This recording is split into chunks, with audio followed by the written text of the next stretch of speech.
네, 하나님의 오늘 우리에게 주신 말씀은 사도행전 18장 1절에서 11절까지의 말씀입니다. 이 말씀을 한 절씩 교독하도록 하겠습니다. 그 후에 바울이 아덴을 떠나 고린도에 이르러 아굴로라 하는 본대에서 난 유대인 한 사람을 만나니 글라우디오가 모든 유대인을 명하여 로마에서 떠나라 한 고로 그가 그 아내 브루스길라와 함께 이달리아로부터 새로 온지라.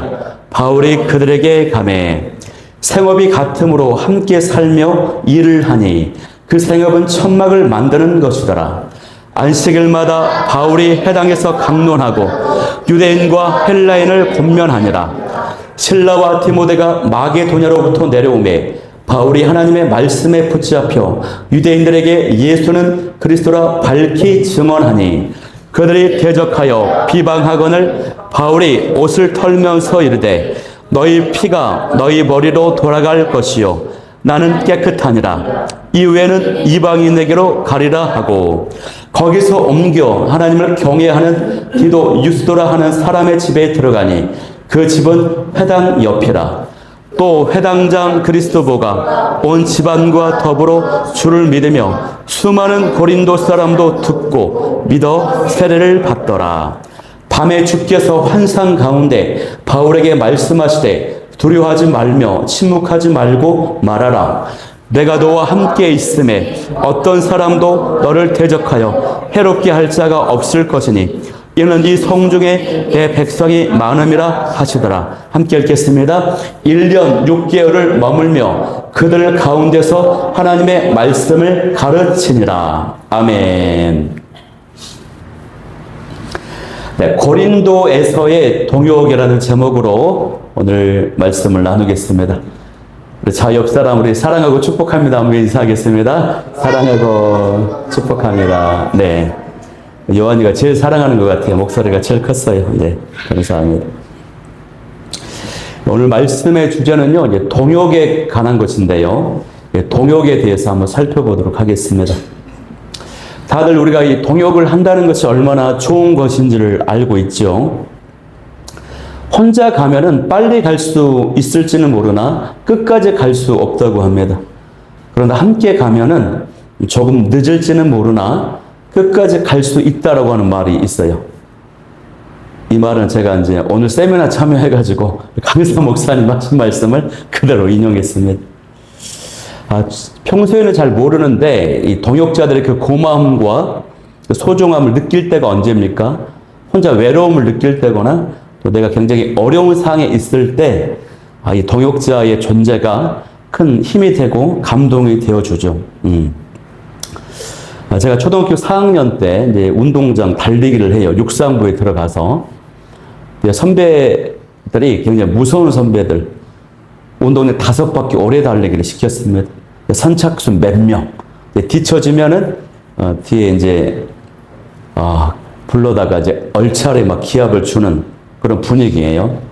제가 이제 엉덩이가 무거워서 점점 달리기를 하는데 뒤처지기 시작을 하죠. 그때 이제 스탠드에서 그 모습을 지켜보던 우리 반 친구가 있어요. 복남이라고 하는 친구가 제 모습을 보고 운동장에 뛰어 들어가지고 저에게 딱 손을 뻗으면서 앞에서 영은아 힘내 같이 뛰자 하고 그 손잡고 달렸던 그 기억이 초등학교 때 그 기억이 있어요. 그래서 무사히 선착순 안에 완주를 했던 그 기억이 있습니다. 동역이라고 하는 말을 떠올릴 때마다 그때가 가장 많이 생각이 납니다. 큰 감동이었기 때문에 그렇죠. 이처럼 함께 한다라고 하는 것은 너무 아름다운 일입니다. 오늘 본문을 보면은요, 사도 바울이 2차 전도 여행의 그 후반부에 있었던 기록이거든요. 오늘 본문을 보면은 사도 바울이 낙심이 되어 있어요. 동역자들의 그 존재 때문에 큰 힘을 얻고 사역을 잘 감당하게 되는 그런 이야기가 오늘 본문에 나와요. 우리가 사도 바울 하면은 얼마나 위대한 선교사입니까? 얼마나 위대한 인물입니까? 그러나 그런 바울도요, 전도 여행을 보면 항상 혼자가 아니었어요. 바울을 따르고 협력하고 돕는 동역자들이 항상 있었어요. 그리고 그도 혼자였을 때는요, 낙심과 두려움이 찾아왔다는 것입니다. 우리가 지난주 말씀에서 아덴에서의 사역을 살펴봤잖아요. 그런데 바울이 이전 도시에서 이제 베레아에서 급하게 도망을 나오느라 아덴에 혼자 남게 되었습니다. 아덴에서의 그의 사역은 전도 여행 전체에서 통틀어서 유일하게 혼자 사역했던 도시가 아덴이었어요. 다른 도시에서 항상 함께하는 사람이 있었어요. 바울은 자신의 사역에 동역자들이 반드시 필요했기 때문에 아덴에 도착했을 때 자기를 아덴에 데려다준 그 일행들에게 빨리 가서 급히 바울과 실라를 내가 있는 이 아덴으로 보내달라고 요청을 하면서 그 일행들을 보냈어요. 그만큼 동역자들 필요하다는 것입니다. 그런데 아덴에서 혼자 있게 됩니다. 주변을 둘러봅니다. 사역을 할 계획이 아니었습니다. 우상들이 너무 많은 거예요. 거룩한 분노가 올라왔어요. 그래서 사역을 했습니다. 그리고 아레오바고 광장에서 설교도 했잖아요. 실패는 아니었지만 영혼 공원의 숫자가 많지가 않았어요. 혼자인 데다가 이전에는 동역자들과 사역을 할 때는 핍박이 있었지만 그에 못지않게 열매들이 많았거든요. 많은 사람들이 믿고 회심의 역사가 있었는데 아델에서는 실패는 아니었지만 하나님 보실 때 실패한 사역은 아니었지만 혼자 호련단신으로 사역하고 설교하고 사역했는데 그 열매가 많지가 않았어요. 가시적인 어떤 인원이. 그래서 사도 바울 마음이 낙심이 되어 있고 허탈한 마음이 있는 겁니다. 외로운 마음이 있어요. 자, 위축이 되어 있어요. 자, 그래서 이 오늘 본문에 보면은 1절에 뭐라고 되어 있어요? 그 후에라고 되어 있죠. 그 후에. 그 후에가 바로 그런 분위기의 마음, 사도 바울의 외로움과 위축됨과 허탈한 마음을 표현하는 그 표현이에요. 그 후에. 아덴에서 그런 사역을 마친 후에 홀로 바울이 아덴을 떠나서 고린도에 도착했다는 것입니다. 자, 그런데 고린도에 도착을 했는데요. 웬걸 고린도도 다른 측면에서 아덴 못지 않은 거예요. 도시가. 우리가 주일에 살펴보았지만 고린도가 어떤 도시입니까? 상업과 무역이 발달되어 가지고 발달은 많이 되어 있는데 그 말은 발달되었다, 타락했다는 것입니다. 우상 숭배도 많이 이루어지고 다양한 민족들이 와서 다양한 민족이 있다는 것은 다양한 종교들, 다양한 문화들, 그 말은 종교 혼합주의가 성행하고 있다는 것이요. 이곳에서 과연 하나님을 경외하는 자들에게 예수 그리스도의 복음을 전해야 되는데 구원의 역사가 많이 일어날지 바울이 의심이 있는 거예요. 의구심이 있는 거예요. 그래서 이런 상황 속에 고린도에 도착한 사도 바울의 마음이 어땠을까요? 사역이 잘 될 것이라고 기대가 되었을까요? 영혼 구원에 대한 열매로 그에 대한 꿈을 가지고 가슴이 막 뛰었을까요? 아닙니다. 정반대예요. 바울에게 두려움이 생겼습니다. 염려가 생겼습니다. 그래서 오늘 본문의 9절 말씀을 보면요. 예수님께서 뭐라고 하시냐면 두려워하지 말라라고 직접적으로 음성을 주셔요. 사도 바울이 전도 여행을 하는 과정 가운데 주님께서 직접적인 음성으로 바울에게 말씀하신 기록이 오늘 본문이 유일합니다. 고린도에서 유일했다고 하는 것이 그만큼 성경학자들은 사도 바울의 마음이 두려움이 가득했다라고 보기도 해요. 물론 이 말씀은 6절에 나오는 그 비방, 대적자들을 비방하고 핍박하는 그 기록 이후에 나오는 말씀이기도 하지만 그만큼 이 고린도 도시의 사역이 사도 바울의 마음속에 위축되고 두렵게 만드는 그런 마음이 있었다는 것이 영적인 상황이 좋지 않아요. 고린도에 막 왔을 당시의 순간이 이런 상황이에요. 그러니까 사도 바울이 지금 2차 전도 여행 중에 있거든요. 이 1절에서 그 후에 사도 바울이 왔다라고 하는 이 표현은 어떤 의미에서 보면은 중간에 이 전도 여행을 포기하고 돌아갈 수도 있는 그런 상황이에요. 만약에 여기에서 사도 바울이 만나게는 그 동역자들 만나지 못했다면 사도 바울은 2차 전도 여행을 여기서 포기하고 아마 안디옥으로 돌아가고 말았을 것입니다. 그러나 동역자들을 만났기 때문에 포기하지 않고 그 사역을 끝까지 감당해요. 이처럼 동역이라고 하는 것이요. 내 옆에 누군가가 있다라고 하는 것이 엄청난 큰 힘과 위로와 격려가 되는 거예요. 이렇게 대단한 것이에요, 여러분. 우리 현수 학생이 우리 함께 하는 거. 우리 집사님 가정에 우리 함께 하는 거. 우리 김 권사님 함께 하는 것이 이 예배 자리를 지키는 것이 얼마나 큰 대단한 일인지 몰라요.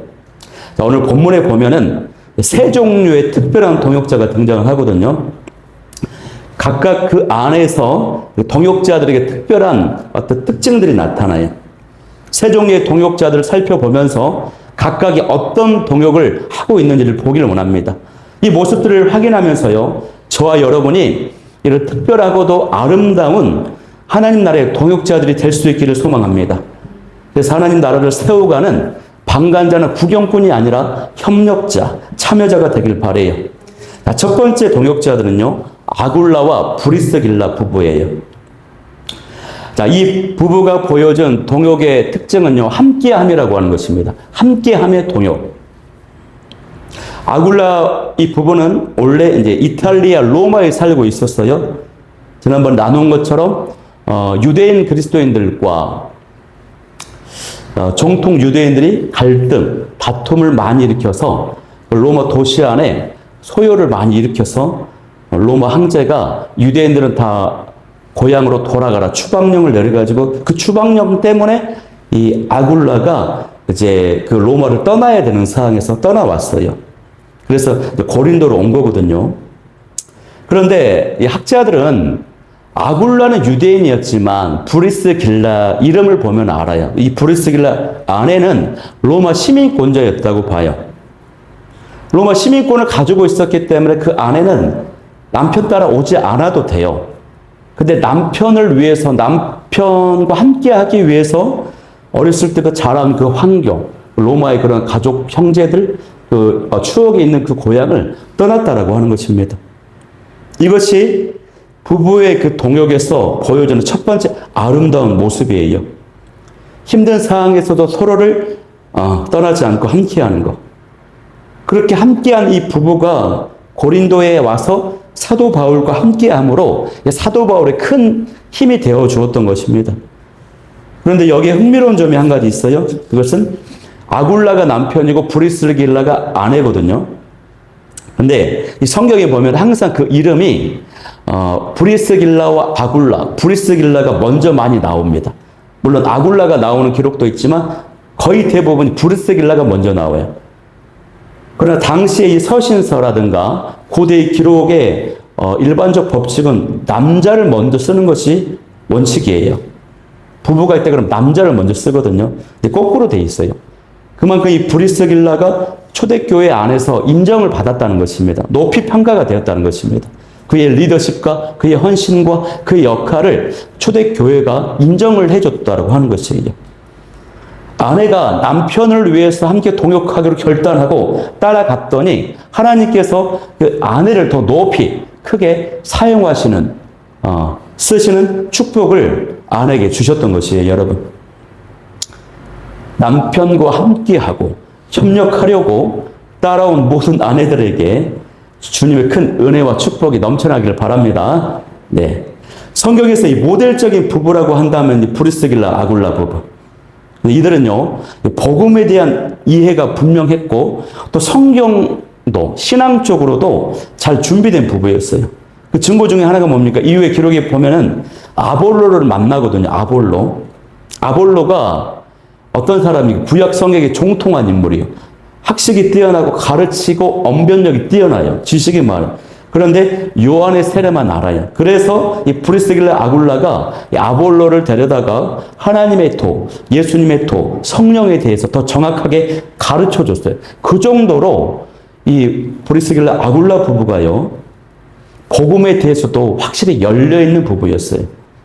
사도 바울의 사역이 되게 했던 부부였어요. 아주 모델적인 부부입니다. 우리 교회의 모든 부부들이 이런 모델적인 부부가 되기를 축복합니다. 그런데 바울이 이 부부를 만나게 된 현장은요, 생업의 현장이었어요. 천막을 만드는 일터에서 만났다 그랬죠. 당시 고린도 도시는 유명한 올림픽과 같은 견줄 수 있는 세계적인 체육대회가 많이 벌어졌거든요. 그래서 체육대회가 벌어지면은 각국의 많은 사람들이 도시에 찾아와요. 잠잘 데가 없으니까 천막이 필요합니다. 천막을 치고 자는 거예요. 천막업이 성행했어요. 그런데 사도 바울이 천막 만드는 기술을 가지고 있었어요. 어떻게 해서 가지고 있었을까? 사도 바울이 바리새인이고 학자거든요. 근데 유대인들은 바리새인들에게 어떤 난리라든가 위기상황에 있을 때 먹고 살 수 있는 육체 노동을 통해서 먹고 살 수 있는 전문 기술을 어렸을 때부터 배우게 만들었거든요. 그런데 사도 바울의 고향이 다소입니다. 다소. 다소는 또 어떤 산업이 유명하냐면 천막을 만드는 그 가죽을 가죽을 이제 제작할 때 쓰는 그 염료라든가 가죽천을 만드는 그런 산업이 발달된 도시가 다소입니다. 사도 바울이 그곳에서 염료 기술, 천막에 사용되는 그 염료 기술을 익혔던 것으로 보여요. 그리고 이 아굴라도 그런 기술을 가지고 있었어요. 그러니까 여러분, 이게 참 놀라운 것 아닙니까? 겉으로 보면 우연하게 이 기술을 내가 터득한 것처럼 보였지만 하나님의 섭리 안에서는 바울에게는 그 기술을 배우게 하고 아굴라에게도 그 기술을 배우게 하고 추방을 받아서 고린도에서 만나게 하신 거예요. 이 시점이나 이런 모든 상황들이 하나님께서 그 뒤에서 섭리하고 주장하시는 것입니다, 여러분. 우리 성도에게는 우연이란 있습니까? 없습니까? 없습니다. 내가 하고 있는 이 직장, 내가 하고 있는 이 기술, 내가 다니는 어떤 학교, 옆에 또 기숙사 들어갔더니 옆에 또 아는 친구를 만나게 된 이런 것이 우연이 없어요. 하나님의 계획과 섭리 가운데 있다는 것입니다. 그런데 바울과 이 부부의 만남이 어느 정도였냐면 3절에 보니까 생업이 같음으로 함께 살며 일을 하니 이렇게 돼 있어요. 그 생업은 천막을 만드는 것이더라. 같은 업종이면 그 일을 하면 되는데 어때요? 같이 살았다는 것입니다. 함께 살았다. 이 정도로 함께하는 동역을 했다는 것입니다, 여러분. 이런 동역자가 있었기 때문에 사도 바울이 고린도를 쉽게 떠나지 않았어요. 이 함께 살았다라고 하는 것은 서로 의지하면서 책임져 주었다는 것입니다. 사역도 함께 했고 경제적인 공동체가 되었다는 것이에요. 우리 이현수 학생이 이제 원룸 얻어갖고 이사를 해야 돼요. 집에 필요한 리스트를 보내달라 그랬어요. 성도님들한테 기도 제목 나누라 그랬어요. 화장지가 필요해요. 세제가 필요해요. 치약이 필요해요. 아굴라 부부가 보여준 동역의 특별한 모습은 또 어디에 기록됐냐면 사도행전 18장 18절을 보면은 사도 바울이 고린도를 떠날 때 이 부부도 함께 따라갑니다. 로마서 16장 3절 4절 기록에도 보면은 이 아굴라 브리스길라 부부가 자기를 위해서 목이라도 내주었다 이런 고백을 해요. 이 정도의 함께함을 했다는 것입니다. 이 정도의 함께함에 동역을 했기 때문에 사도 바울이 힘있게 사역을 감당할 수가 있었어요. 여러분, 주변을 보면은 문을 닫고 있는 교회들이 많잖아요. 너무 많아요. 그리고 우리 또 아가페 선교사님들과 교제를 해보면서 듣게 되는 이야기들은 나 홀로 목회자가 너무 많다. 나 홀로 교회. 목사님 혼자. 보면서 많은 교회들이 문을 닫는 이유는 한두 가정이 없기 때문에 그래. 그 목사님과 함께하는 동역자 한두 가정이 없어서 문을 닫아요. 또 많은 어르신들이 집에서 고독사로 죽거든요.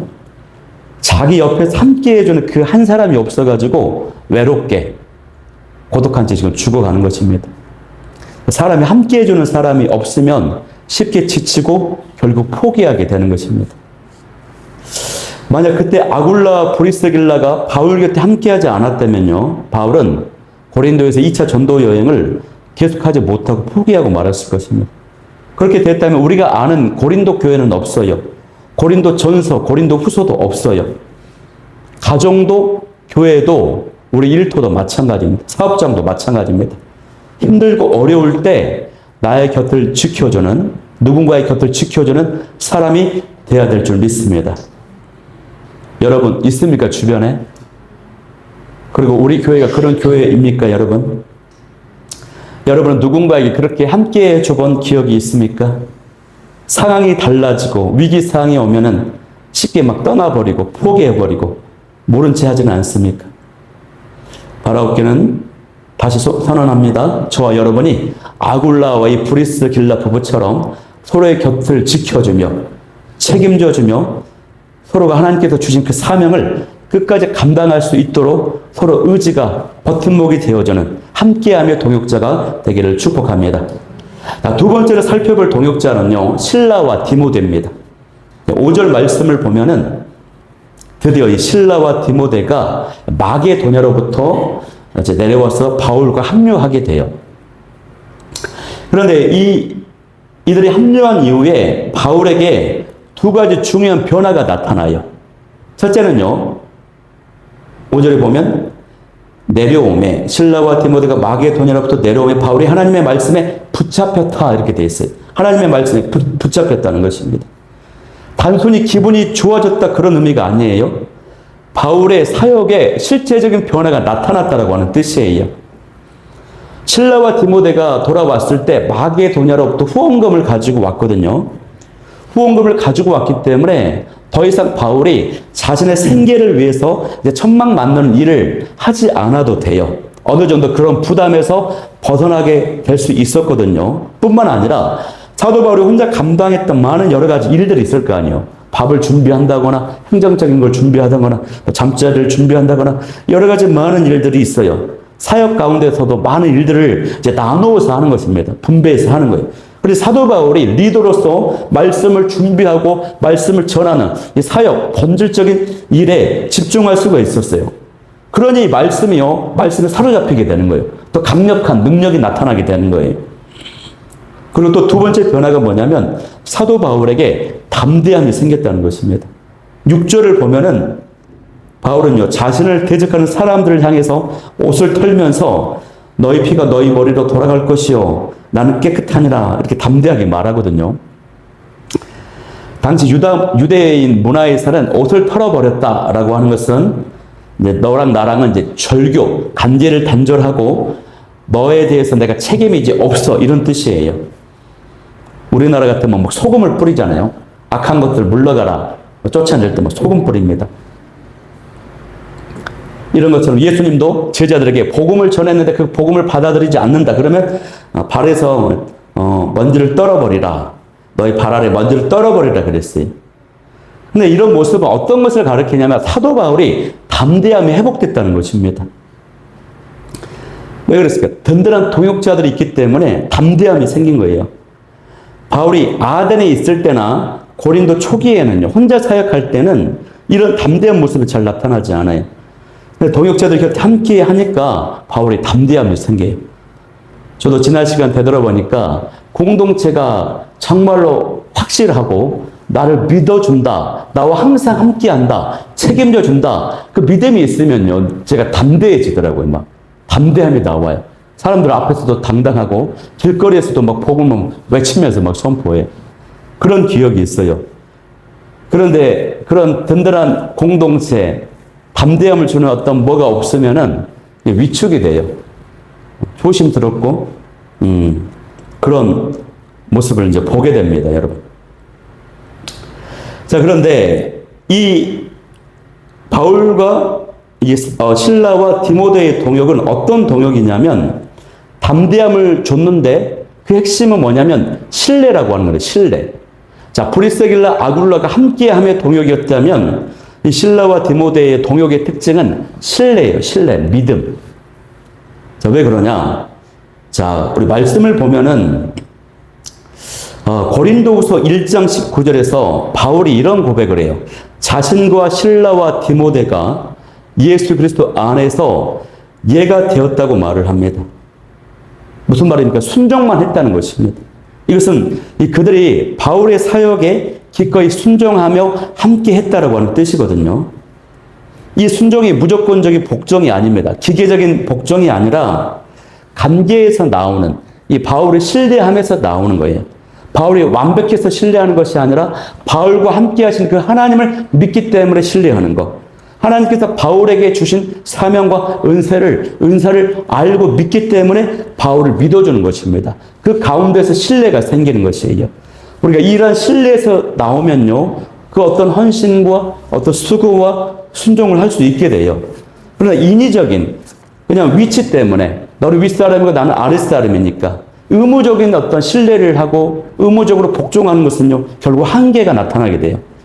그러나 이 실라와 이 디모데가 바울을 진짜 신뢰했어요. 마음에서 우러나오는 신뢰. 그런 동역을 했다는 것입니다. 인격적 관계 속에서. 그래서 우리가 이 실라와 디모데를 통해서 배워야 되는 두 번째 동역은 뭐냐면 서로를 믿어주는 동역이에요.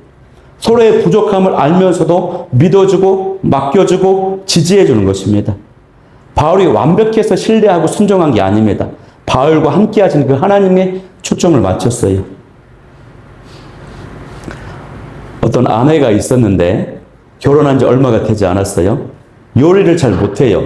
음식을 만들 때마다 마치 들쭉날쭉합니다. 어느 날 손님들이 집에 오게 되었고 아내가 음식을 준비합니다. 그런데 국물 맛을 보니 좀 싱거워요. 아내가 걱정스러운 마음으로 남편에게 물었습니다. 여보, 이거 맛 좀 봐봐. 어때? 남편이 웃으면서 말해요. 맛있어. 나는 당신이 만드는 음식이 제일 좋아. 그리고 당신은 요리를 하면 할수록 솜씨가 늘어. 더 잘할 거야. 내가 믿어. 그 말을 들은 아내가 마음에 힘을 얻었습니다. 이후로 이제 요리를 할 때마다 남편에게 물어보는 것이 아니라 스스로 막 이것저것 시도하면서 맛있는 요리를 하게 되는 것입니다. 믿어주니까, 그 아내의 가능성을 믿어주니까 그 믿음이 아내를 움직이게 하고 더 어떤 가능성과 잠재력이 발휘되게 하는 거예요, 여러분. 우리 아내도 보니까 집에서는 요리가 별론데 교회에서 할 때는 맛있더라고요. 보니까 나는 별로 안 믿어주는데 하나님이 믿어주는가 보구나. 교회에서 할 때는 하나님이 믿어줘서 이런 생각도 들고. 우리의 동역이요, 믿어줌의 동역이 되길 바랍니다. 믿어줌의 동역. 그런데 이제 6절을 보니까 유대인들이 바울을 대적하고 비방을 하자 바울이 이제 옷을 털어버리는 장면이 나옵니다.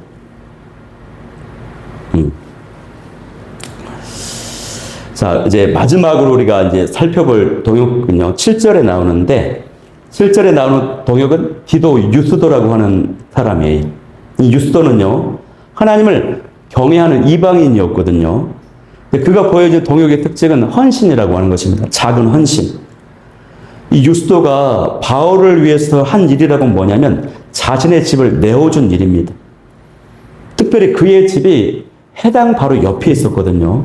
그래서 바울이 복음을 전하는데 도움이 되도록 집을 가까운 곳에 제공을 해준 것이에요. 그런데 이 유스도가 이런 헌신, 작은 헌신을 했을 때, 집을 내어 주었을 때 놀라운 일이 벌어졌는데, 그것은 해당장 그리스도보가 예수님을 믿게 되었다는 것입니다.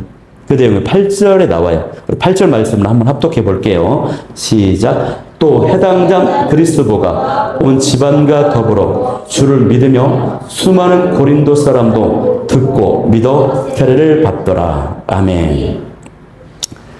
자, 유스도가 집을 내주었더니 해당장 그리스도보가 예수님을 믿고 그 한 사람뿐만 아니라 온 집안이 예수님을 믿고 또 이후에 수많은 사람들도 예수님을 믿게 되고, 이처럼 유스도의 작은 헌신이요, 수많은 사람들의 구원으로 열매가 맺어져요. 많은 사람들에게 복음을 전해지는 통로가 되는 것입니다. 이 디도 유스도는요, 설교하지 않았어요. 사역하지 않았어요. 바울과 함께 전도 여행을 다니지 않았어요. 그가 한 일이라고는 단지 자신의 집을 내어준 것 뿐입니다. 하나님께서 그 헌신을 보시고 사용하셨어요. 놀라운 일을 행하셨어요. 여러분이 드리는 이 작은 헌신이요, 결국 나 하나로 끝나는 것이 아닙니다.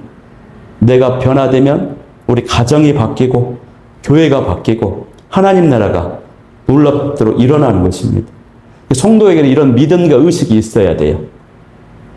내가 조금이라도 헌신하면 하나님께서 그것을 통해서 놀라운 일을 이루시는 거예요. 오병이의 사건의 시작점도 그거잖아요. 소년이 가지고 있었던 물고기 2마리, 보리떡 5개. 이것도 볼품없는 가난한 집의 엄마가 이 소년이 예수님 지나간다, 예수님 말씀 듣고 올게 하니까 해변가에서 그냥 어머니가 버려진 상품 가치가 없는 그 물고기 찾아가지고 씻어가지고 도시락 담아준 거. 보리떡도 가난한 자들 먹던 그 보리떡. 그 작은 헌신이 5천 명을 먹이게 하는 놀라운 역사를 일으켰던 것이죠. 자, 이처럼 우리가 오늘 1절에서 11절까지 세 종류의 동역자들이 나와요. 함께함의 동역, 신뢰함의 동역, 작은 헌신의 동역. 이게 있었기 때문에 사도 바울은 사역을 포기하지 않았고 놀라운 고린도 교회라고 하는 놀라운 교회를 세울 수가 있었어요. 자, 그런데 이것은요, 하나님께서 동역하셨기 때문에 가능했던 겁니다. 이 모든 동역이 가능하도록 사람들을 만나게 하시고 그 관계를 이끌어 가시는 분이 누구셨냐? 하나님이신데, 진짜 동역자가 하나님이 진짜 우리의 동역자라고 하는 겁니다. 그래서 이 10절, 9절, 10절 말씀하면 제가 9절 읽고 여러분 10절 하고 마무리 하겠는데요. 밤에 죽게 환상 가운데 바울에게 말씀하시 두려워하지 말며 침묵하지 말고 말하라. 시작. 내가 너와 함께 있음에 어떤 사람도 너를 대적하여 괴롭게 할 자가 없을 것이니 이는 이 성중에서 내 백성이 많음이라 하시더라. 그러니까 이 모든 세 종류의 동역이 가능했던 것은 하나님께서 우리의 동역자가 되어주셨기 때문에 10절에 내가 너와 함께 있음에 하나님께서 우리의 동역자가 되어주셨다는 것입니다. 그래서 나머지 세 가지 종류의 동역이 이루어졌어요. 그러므로 저와 여러분이 또한 하나님의 동역자가 되어야 될 줄 믿습니다. 하나님의 동역자는요, 일을 할 때 하나님께 함께 하는 사람이 하나님의 마음과 시선으로 사람을 보는 사람. 어떤 걸 선택하고 결정할 때 하나님이 어떻게 생각하실까? 예수님이라면 어떻게 하셨을까를 먼저 생각하는 사람이 하나님의 동역자예요. 하나님과 동역하는 사람이라는 것입니다. 이렇게 우리가 바울과 같은 하나님의 동역자가 되어서 서로에게 힘이 되어주고 서로에게 담대함과 열매를 갖게 해주고 필요를 채워주는 헌신이 있는 동역자가 되기를 바랍니다. 사람에게 큰 기쁨, 또 하나님께 영광 돌리는 하나님 나라의 동역자로 살아갈 수 있기를 바랍니다. 우리 말씀 붙잡고 기도할 때 첫 번째, 아굴라 부부처럼 함께함의 동역으로 서로를 세워주며 끝까지 사명을 감당하게 도와주옵소서. 두 번째는 실라와 디모데처럼 신뢰와 격려함으로 담대함을 갖게 하는 동역자가 되게 도와주옵소서. 세 번째는 디도 유스도처럼 작은 것이라도 기꺼이 헌신하게 하시고 하나님의 아름다운 동역자가 되게 하여 주옵소서. 우리 예수의 이름으로 나는 일어서리라 찬양하며 나아가도록 하겠습니다.